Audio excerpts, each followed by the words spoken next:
Saudara-saudariku yang terkasih, hari ini Kamis 30 Mei 2024. Saya Romo Siga dari Paroki Santo Yusuf, Surabaya. Dalam nama Bapa dan Putra dan Roh Kudus, amin. Bertemu dengan seseorang yang baik dapat mengubah hidup orang secara total. Orang lalu dibangunkan dari kebiasaan dan rasa malas dan lesu. Keberanian untuk hidup bertumbuh lagi karena merasa mampu berbuat yang lebih. Kisah penyembuhan-penyembuhan di dalam Injil merupakan contoh yang jelas. Si pengemis buta dipanggil oleh Yesus. Segala harapannya ditumpahkan padanya. Ia dapat melihat hidupnya mempunyai arti lagi. Perubahannya total. Ia menggabungkan diri pada Yesus untuk menjadi pengikutnya. Rabuni, semoga aku dapat melihat mea culpa, mea culpa, mea maxima culpa. Marilah kita berdoa. Allah Bapa yang Maha Kuasa, seringkali kami dengan menangis-nangis mencari kebahagiaan, tujuan hidup kami yang tak dapat kami lihat. Perkenankanlah kami bertemu dengan orang-orang yang bersedia mengantarkan kami kepadamu.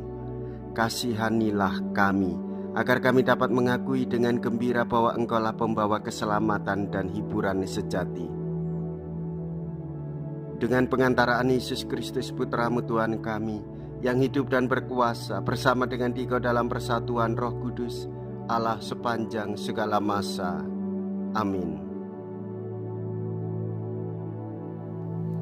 Tuhan bersamamu dan bersama rohmu.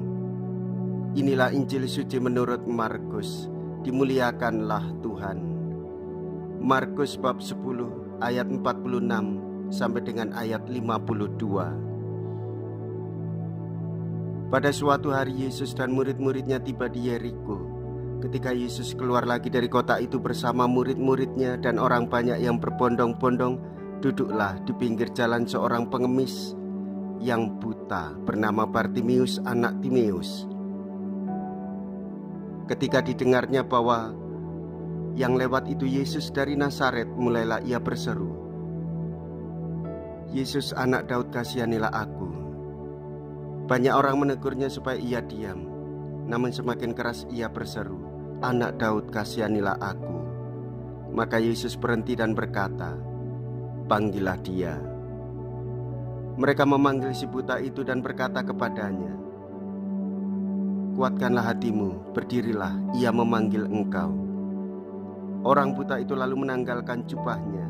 Ia segera berdiri dan pergi mendapatkan Yesus. Yesus bertanya kepadanya, "Apa yang kau kehendaki ku perbuat bagimu?" Jawab orang buta itu, "Rabuni, semoga aku dapat melihat." Yesus lalu berkata kepadanya, "Pergilah, imanmu telah menyelamatkan engkau." Pada saat itu juga melihatlah ia, lalu ia mengikuti Yesus dalam perjalanannya. Demikianlah sabda Tuhan. Terpujilah Kristus. Saudara-saudariku yang terkasih, keterbukaan seorang pengemis yang buta itu, ia melakukan pertobatan dan memohon kepada Tuhan Yesus supaya Yesus mengasihani dia.